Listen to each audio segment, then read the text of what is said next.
Telecom sector में जियो के दबदबे को कम करने के लिए एयरटेल ने पूरी तैयारी कर ली है। अब मुकेश अंबानी को सुनील भारती मित्तल की कंपनी एयरटेल 5G के जरिए चुनौती देने के प्लान पर तेजी से काम कर रही है।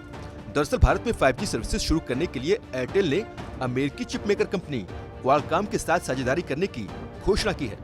5G पर जियो और एयरटेल के बीच कांटे की टक्कर चल रही है और देश में 5G सर्विस को जल्द से जल्द लाने के लिए एयरटेल ये डील करने जा रही है। 5G नेटवर्क को रोल आउट करने के लिए एयरटेल क्वालकॉम के रेडियो एक्सेस नेटवर्क प्लेटफॉर्म का यूज करेगी। एयरटेल और क्वालकॉम मिलकर 5G fixed wireless access network तैयार करेंगी और देश भर में कम लागत और तेजी से सर्विस शुरू करने के लिए काम करेंगे। इससे घरों और बिजनेसेस के लिए गीगाबाइट स्पीड से ब्रॉडबैंड कनेक्टिविटी देने के लिए डिजाइन किया जाएगा। माना जा रहा है कि एयरटेल की ये डील जियो और वोडाफोन के लिए चुनौती पैदा कर सकती है। हाल ही में एयरटेल ने हैदराबाद में 5G का एक लाइव कमर्शियल नेटवर्क शोकेस किया था। ऐसा करने वाली एयरटेल देश की पहली कंपनी बन गई है। अब इस सर्विस के विस्तार के लिए एयरटेल ने क्वालकॉम को अपना पार्टनर चुना है। एयरटेल और Qualcomm technologies 5G fixed wireless access समेत इसका पूरी तरह से यूज करने के लिए सहयोग करेंगे। ट्राई की एक रिपोर्ट के मुताबिक भारतीय एयरटेल लगातार 5वें महीने सबसे ज्यादा वायरलेस यूजर्स जोड़ने वाली टेलीकॉम कंपनी बन गई है। दिसंबर 2020 में कंपनी ने 40,50,000 वायरलेस सब्सक्राइबर्स जोड़े, जिसके साथ कंपनी का यूजर बेस 33 करोड़ 87 लाख हो गया है।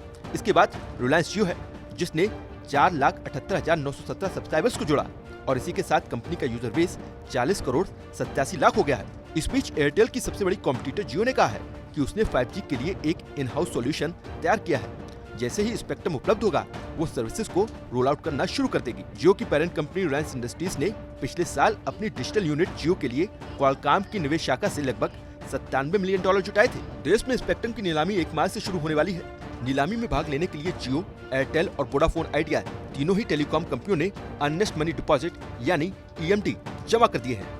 रिलायंस जियो ने EMD के तौर पर 10,000 करोड़ रुपए की रकम जमा की है, जबकि एयरटेल ने 3,000 करोड़ रुपए और वोडाफोन आइडिया ने मात्र 475 करोड़ रुपए की रकम जमा की है। बीते कुछ सालों में टेलीकॉम सेक्टर में जियो ने तेजी से पैर पसारा है, लेकिन एक्टिव यूजर के मामले में एयरटेल लगातार जियो को पछाड़ रही है और अब एयरटेल क्वालकॉम के साथ मिलकर 5G सर्विस के जरिए अपनी मार्केट हिस्सेदारी बढ़ाना चाहती है।